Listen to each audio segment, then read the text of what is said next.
الفاتحة.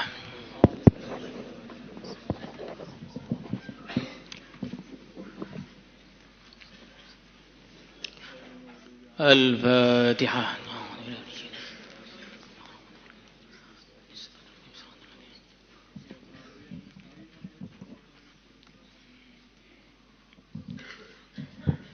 الفاتحة.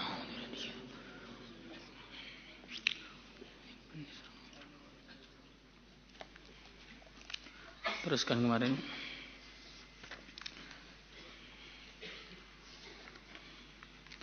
(208) atau 206.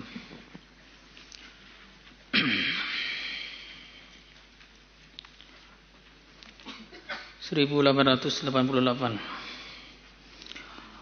An Nabi Bismillahirrahmanirrahim wa an Abi Hurairah radhiyallahu ta'ala anhu qala qultu ya Rasulullah sallallahu alaihi wasallam man as'adun nasi bi syafa'atika yaumal qiyamah.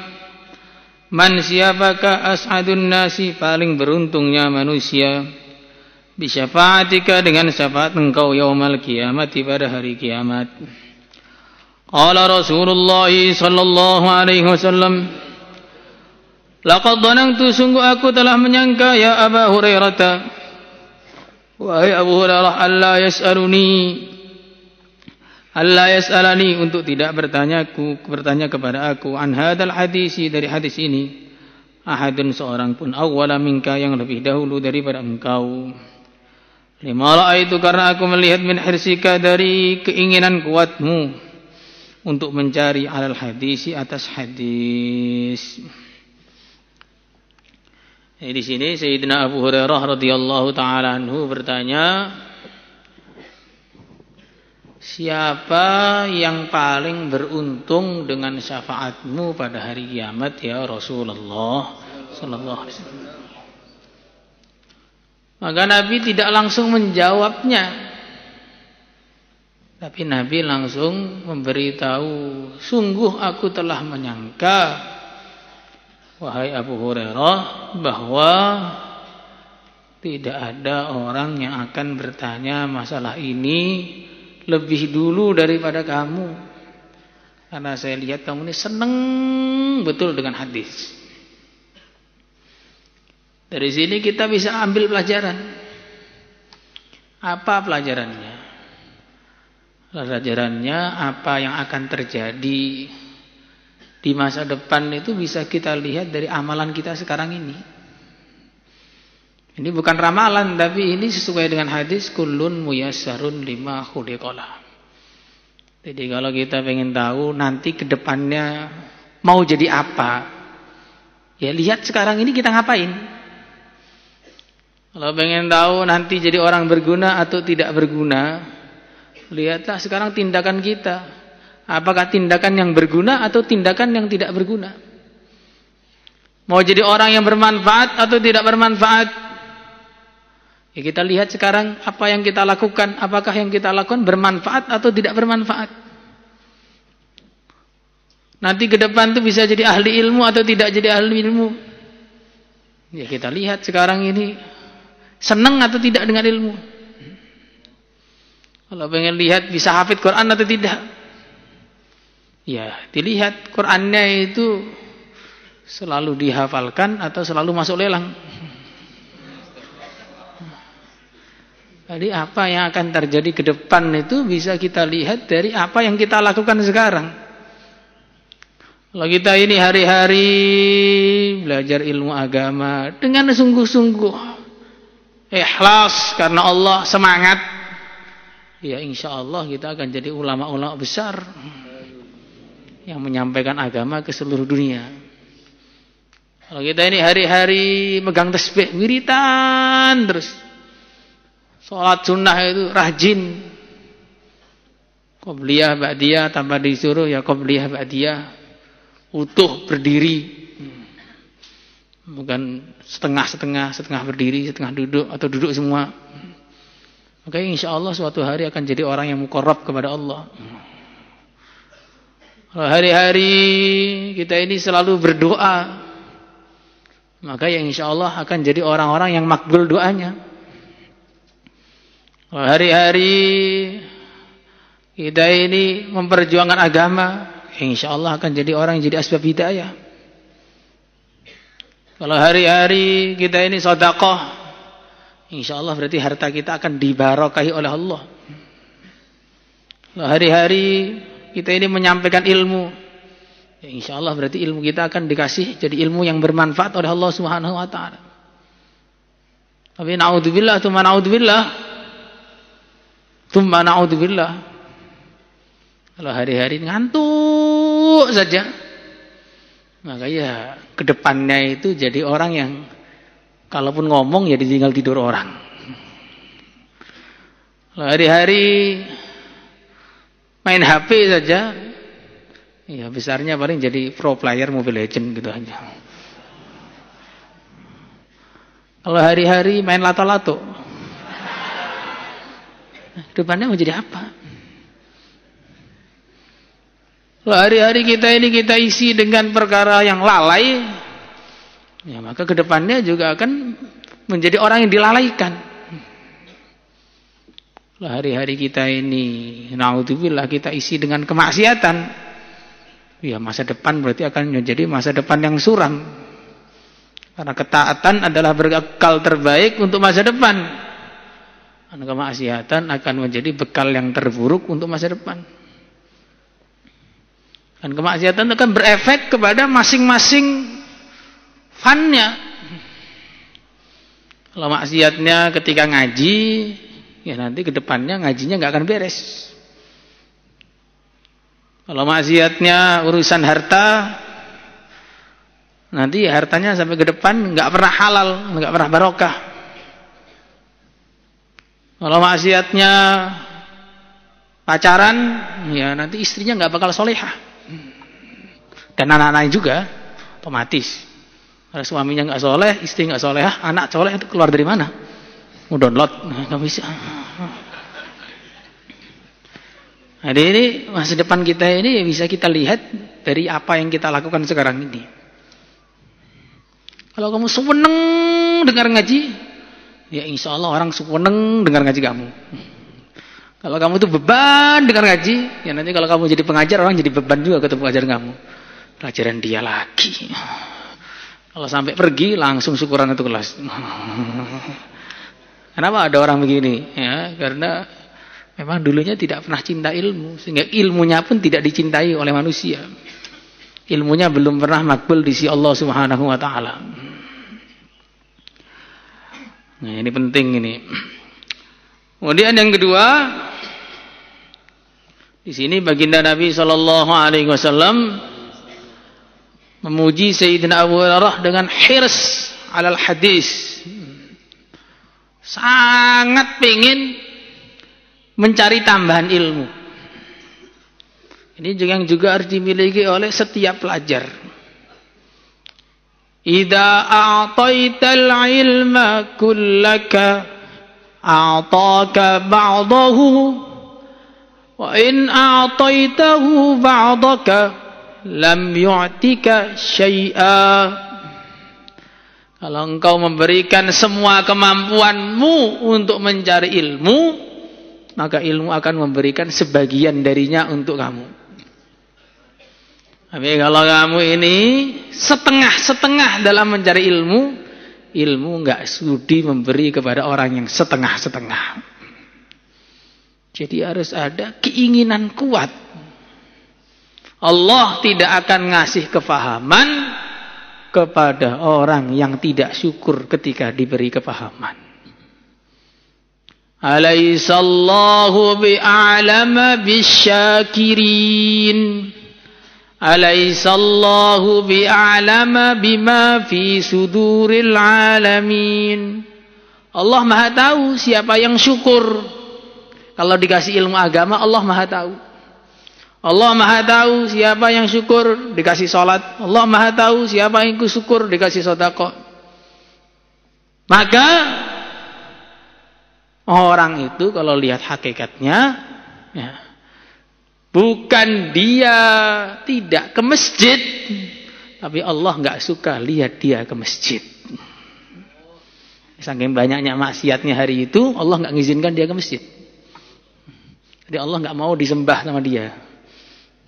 Bukan kamu tidak mau berzikir, tapi Allah tidak mau diingat sama orang yang mulutnya selalu banyak maksiat. Bukan kita ini nggak mau sedekah, tapi harta kita ini terlalu haram sehingga Allah nggak mau menerima sedekahnya. Ini kalau lihat hakikatnya begitu. Jadi bukan kamu nggak mau ngaji atau nggak seneng ngaji, Allah yang nggak seneng ilmu agamanya dipahami oleh orang seperti itu. Kalau orang keluyuran bagaimana? Bukan dia pengen luyur atau nggak betah di pondok, Allah nggak pengen lihat orang seperti ini di pesantren. Ini begitu, ini kalau lihat hakikatnya begitu. Makanya kita ini diseleksi oleh Allah 24 jam. Penyeleksian itu 24 jam. Contoh mudahnya ya. Orang duduk ngaji itu diseleksi. Yang sangat buruk tidak diizinkan untuk duduk ngaji. Sudah duduk ngaji diseleksi lagi. Yang masih ada yang enggak ditobati, enggak bawa kitab. Sudah bawa kitab, masih diseleksi lagi. Yang masih ada sesuatu yang enggak ditobati, nanti salah halaman. Sudah tepat halamannya, masih diseleksi lagi. Yang ada sesuatu yang enggak ditobati, nanti enggak bisa nulis, bingung yang mau ditulis apa. Ini semua, ini bukan hanya ngaji di sini aja, semua pagi, siang, malam sama. Nanti sudah tahu apa yang ditulis, masih diseleksi lagi. Yakin atau tidak dengan apa yang disampaikan. Sudah yakin, masih ada seleksi lagi.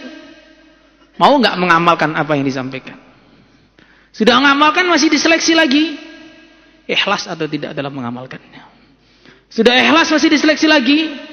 Istiqomah atau tidak seperti itu. Jadi penyeleksian itu 24 jam dari Allah Subhanahu wa taala kepada hambanya. Maka kalau kita pikirannya seperti itu, mau berhenti amal harusnya takut. Loh, saya kok enggak mau sholat ke masjid ini? Dosa apa saya hari ini? Kok enggak diizinkan oleh Allah sholat ke masjid? Oke, ujaran menjelaskan, jangan pernah tanya mau ke masjid atau tidak. Tanyalah diizinkan oleh Allah ke masjid atau tidak hari ini. Jangan pernah tanya mau zikir atau tidak, tapi tanyalah diizinkan oleh Allah zikir atau tidak hari ini. Jangan pernah tanya mau sedekah atau tidak, tapi diizinkan sedekah atau tidak oleh Allah hari ini. Jangan pernah tanya mau tahassus atau tidak, diizinkan tahassus atau tidak oleh Allah. Nah, kalau dulunya sudah di belakang bagaimana? La ilaha illallah. Al-hirs. Jadi kepada ilmu itu harus sangat pengen untuk mendapatkannya. Ketika kamu sangat pengen untuk mendapatkannya, maka Allah akan membuka keran-keran kefahaman kepada kamu. Tapi kalau kamu ini tidak pengen, ya ilmu lebih nggak pengen lagi. Sebagian ulama menggambarkan ilmu itu bagikan tokoh besar yang sedang masuk suatu kampung. Sedangkan hati-hati manusia itu bagikan rumah-rumah yang ada di kampung tersebut. Rumah yang sudah membuka lebar pintunya, menyiapkan segala hidangannya, berwajah ramah di depan tamunya, itu belum tentu tokoh tadi mampir. Apalagi rumah yang menutup rapat pintunya, dimatikan lampunya, dikunci dari luar, ditinggal pergi, kuncinya hilang. Jelas gak mungkin mampir. Orang yang sudah serius duduk di paling depan, pengen paham, sebelum duduk baca doa dulu, kadang-kadang gak paham. Bagaimana dengan orang yang di belakang sambil tiduran? Ya jelas-jelas tidak akan paham. Hanya dengan ilmu itu his cinta, pengen. Dengan itulah Allah akan kasih ilmu yang banyak kepada kita. Tapi kalau memang tidak ditakdir dapat ilmu, suruh pengen tuh nggak mau. Kenapa sih harus pengen? Kenapa sih harus pengen? Ya ini, kullun muyassarun lima khuliqalah. Mau tidak ditakdir hafid Quran tuh, lihat Quran tuh kayak tulisan Cina jadinya. Ini apa ini? Pusing ah. Ngadem dulu di bawah pohon. 6 tahun di situ. La ilaha illallah. Kemudian di sini ada pertanyaan dari Sayyidina Abu Hurairah. Beliau sangat sering tanya. Maka bertanya itu juga kunci keberhasilan seorang santri. Al-ilmu khazainu wa miftahuha as-su'al. Ilmu itu adalah gudang-gudang dan kuncinya adalah bertanya. Maka Sayyidina Abdullah bin Abbas radhiyallahu ta'ala anhu mengatakan, aku mendapatkan ilmu dengan sebab qalbun aqul, lisanun sa'ul, kafun badhul. Aku mendapatkan ilmu dengan sebab akal saya ini saya usahakan untuk selalu memahami. Lisanun sa'ul, lisan saya ini suka bertanya. Kalau enggak paham itu tanya. Bukan seperti sebagian orang, paham insyaallah. Pokoknya yang penting nggih biar cepat selesai. Paham insyaallah, nggih. Coba apa tadi? Nah, begitu jadi. Banyak sekali karena dia sendiri bilang nggih itu enggak paham. Nggih itu artinya apa juga enggak paham. Jadi qalbun sa'ul, lisanun sa'ul, sering bertanya. Nah, tapi jangan banyak bertanya. Kalau banyak bertanya juga enggak bagus. Karena kebanyakan bertanya itu biasanya menunjukkan kebodohan atau ngengkel. Nah, sebab salat Kang, salat di mana? Masjid kah? Nah, ini enggak beres ini. Udah gede bisa salat sendiri. Ini pertanyaan-pertanyaan itu kalau terlalu banyak kadang-kadang itu akhirnya menimbulkan kesusahan bagi orang yang bertanya sendiri. Seperti ada santri minta amalan sama kiainya, minta amalan selawat ilmu, ya silakan diamalkan. Tanya lagi, berapa kali sehari? 10.000. Dibaca kapan? Setiap habis sholat 10.000. Puasa apa enggak? Puasa. Berapa hari? 2 bulan. Boleh makan daging atau enggak? Enggak boleh. Makannya apa? Air putih saja. Ya begitu kalau tanya itu jadinya. Kalau kebanyakan tanya jadinya begitu. Dan itu sudah banyak yang begitu itu. Tapi kalau ya seperti Bani Israel disuruh nyembelih sapi. Kalau nyembelih sapi gampang, mana-mana ada sapi. Tapi malah tanya, qalu du'u lana rabbaka yubayyin lana ma hi. Sapi yang gimana? Sapi yang gimana? Sapi ya sapi. Sapi yang gimana? Malah tanya, dikasih susah oleh Allah. La faridu wala bikr. Dia ini tidak tua juga tidak sangat kecil, jadi pas umurnya, tengah-tengah. Udah itu makin sulit. Masih tanya, malaunuha, warnanya apa? Safra faqi'ul launuha tasurrun nadhirin. Kuning langsat bercahaya, siapa yang melihat seneng. Masih salah lagi, sapi rata-rata kan hitam. Kalau enggak hitam putih belang. Kuning langsat bercahaya ini bagaimana? Masih enggak kapok-kapok. Tanya lagi, innal baqara tasyaba alaina. Tambahi lagi persyaratannya oleh Allah. La dalulung tutirul arda wa la taskil hars. Enggak pernah dipakai bajak sawah, enggak pernah digunakan untuk mengairi sungai, mengairi air. Kok mengairi air? Nah, mengairilah pokoknya apa aja yang diairi terserah. Nah, mengairi tumbuh-tumbuhan. Musallamatun la syiyata fiha. Sapi yang selamat, enggak ada cacatnya sama sekali. Tambah susah akhirnya.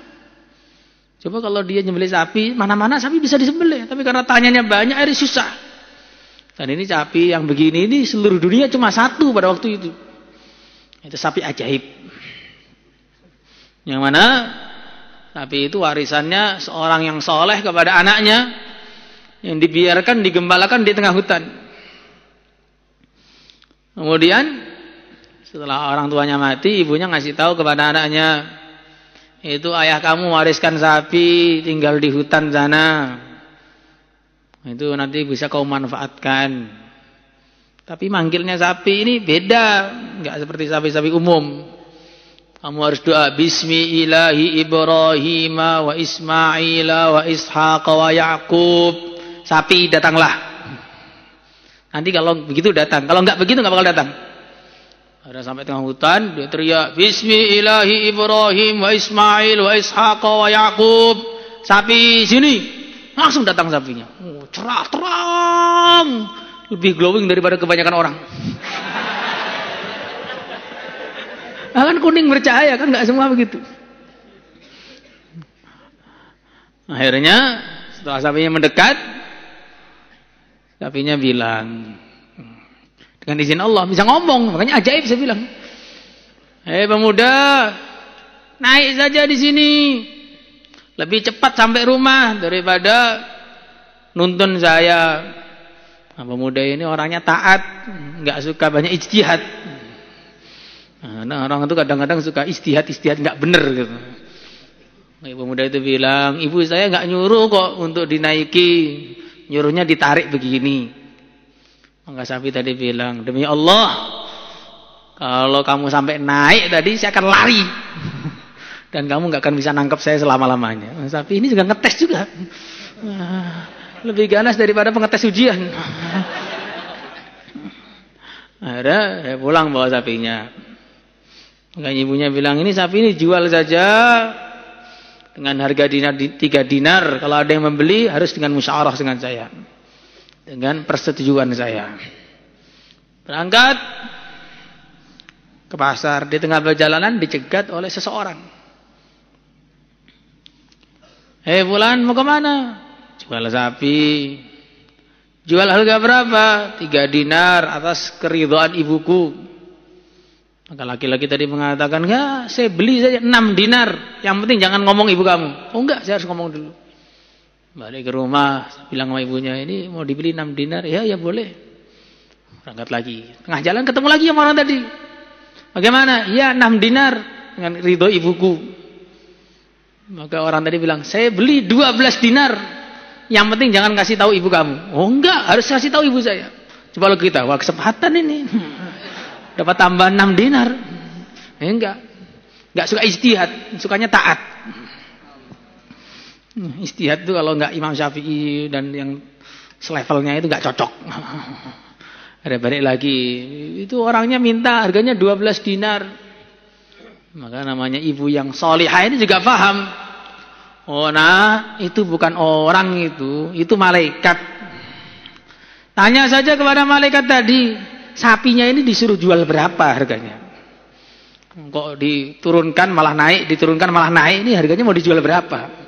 Biasanya di mana-mana orang tuh nawar biar turun, ini nawar malah biar naik, ini bagaimana? Nah, tanyalah, suruh jual harga berapa? Enggak datang lagi pada tadi, orang tadi masih, Wan, ini sapi ini kata ibu saya, engkau ini malaikat. Kalau ibu pun kamu tahu tuh, iya. Mau suruh jual berapa sapinya ini? Ya, ini ada orang di Bani Israel sana yang bunuh orang. Ini nanti mereka nyari sapi yang kayak punya kamu ini, dan cuma satu. Jangan kamu jual kecuali dengan seharga beratnya sapi ini 10 kali lipat berupa emas. Nah, 10 ini kalau sapinya 1 ton berarti ya 10 ton emas. Berapa itu? Enggak bisa dihitung. Kesimpulannya apa? Nah, kesimpulannya tanya itu sangat penting. Tapi banyak tanya menjadikan kamu orang tidak penting. Atau masuk dalam situasi yang genting. Dan tanya itu niatnya harus bertanya. Jangan tanya niatnya ngetes yang ditanya. Kadang-kadang santri itu ada yang punya pikiran begitu. Nah, itu suka ngetes gurunya. Kemampuannya seberapa sih? Ada seorang itu minta maaf, ngirim surat kaleng. Mohon maaf Ustadz, dulu di kelas saya sering ngetes Ustadz. Saya belum paham apa-apa sehingga nggak tahu apa-apa sampai sekarang juga. Jadi jangan ngetes. Kalau kamu tanya dalam keadaan ngetes, itu akan berakibat sangat fatal kepada rohaniyah kamu.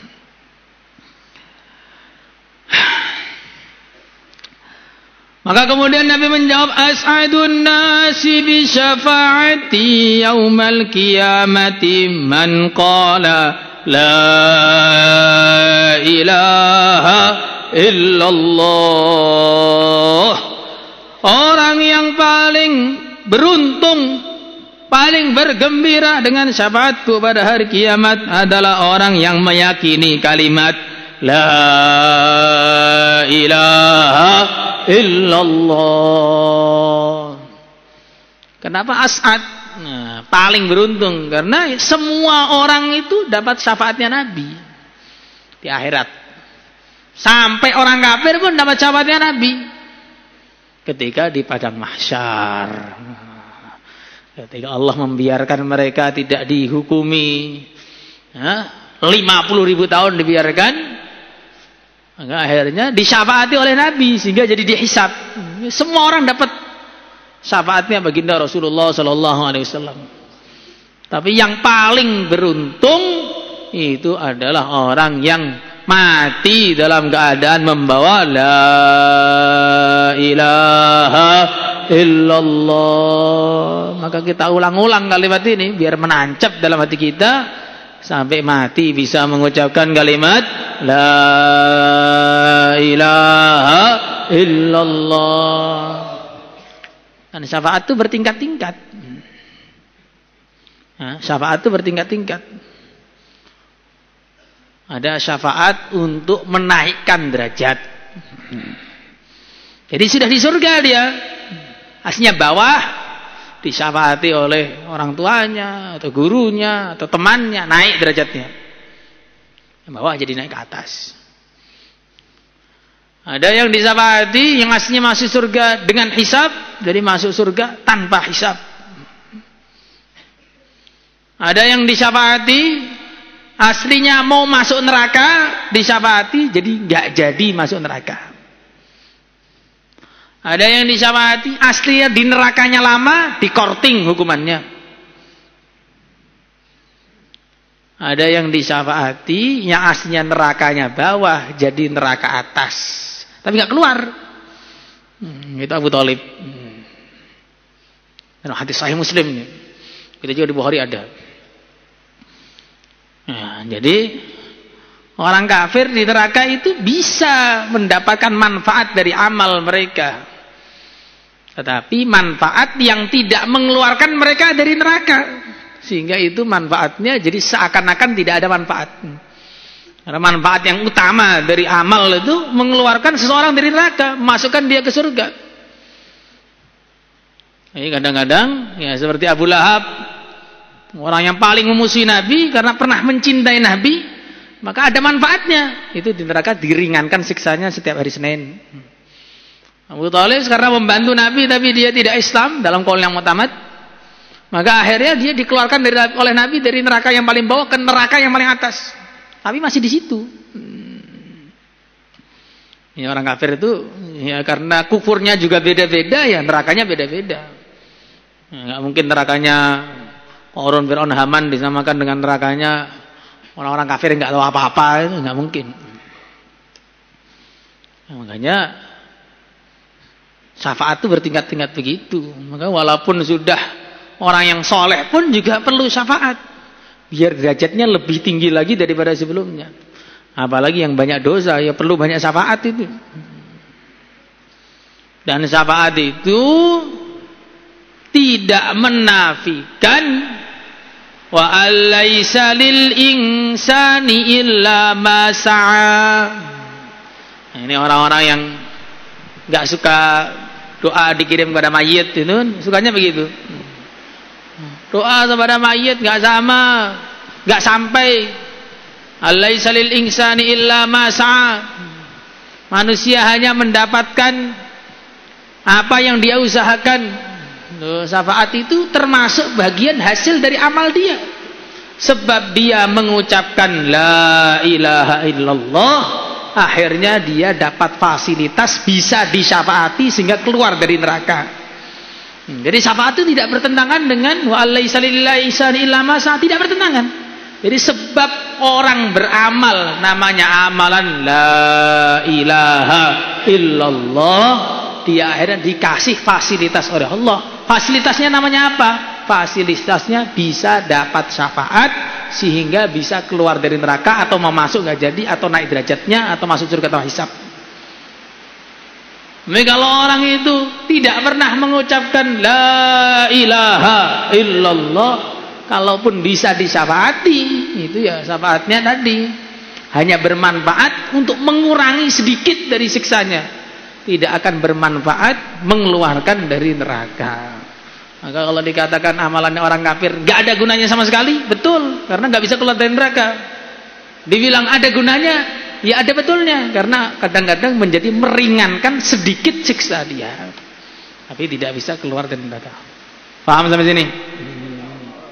Akan tetapi khalisan min qalbihi,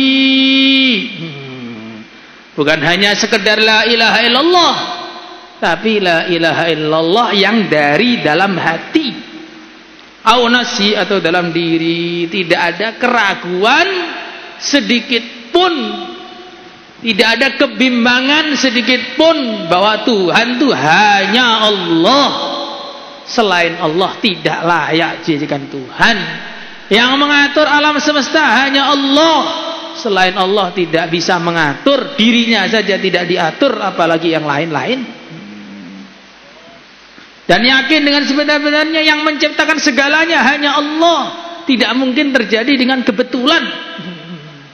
Ini zaman sekarang ini zamannya orang sok pinter, ahli-ahli fisika, biologi, itu suka sok pinter, semua itu kebetulan.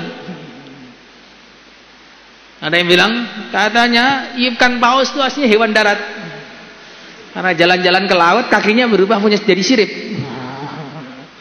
Ada hewan laut bosan di laut naik ke darat, lama-lama punya kaki. Kalau sekarang ikan dinaikkan ke darat dan malah mati, bukan punya kaki. Pokoknya itu semua kebetulan kata mereka. Ini kebetulan, itu kebetulan. Kebetulan kok matahari tiap hari dari timur terus ke barat, timur ke barat, kok nggak pernah jatuhin kepala kamu, itu loh kebetulan. Maka orang-orang yang mengatakan kebetulan itu saking tidak berpikirnya. Saking tidak berpikir. Maka ada orang ateis. Pada zamannya Al-Imam Abu Hanifah radhiyallahu taala anhu nantang debat Imam Abu Hanifah. Tunjukkan kepada saya bahwa dunia itu diciptakan. Akan saya tunjukkan bahwa dunia ini semuanya kebetulan. Ada debat di samping sungai. Nah, sungainya ini besar. Orang sudah ngumpul semua, janjian jam sekian. Anggap saja jam 9. Maka jam 9 tepat sudah ramai. Ya nunggu-nunggu mana Imam Abu Hanifah ini enggak datang-datang.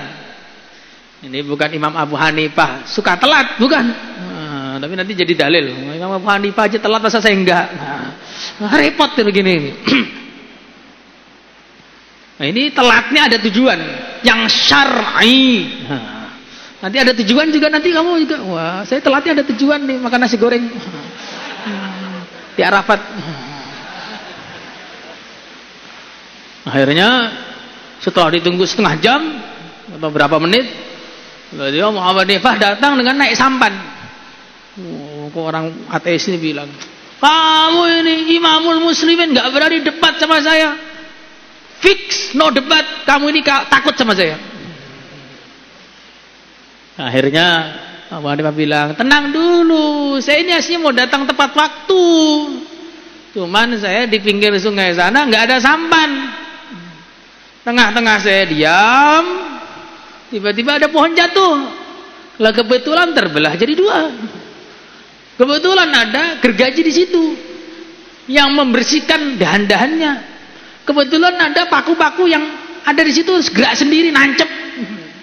Nah, kebetulan ada kain yang menjadi layar. Akhirnya saya di sini. Maka orang ateis jadi marah. Ya nggak mungkin ada kebetulan seperti itu. Mana ada kapal terjadi kebetulan. Dah selesai 1-0. Kapal kecil saja terjadi kebetulan nggak mungkin. Bagaimana alam semesta bisa terjadi dengan kebetulan? La ilaha illallah. Salatullah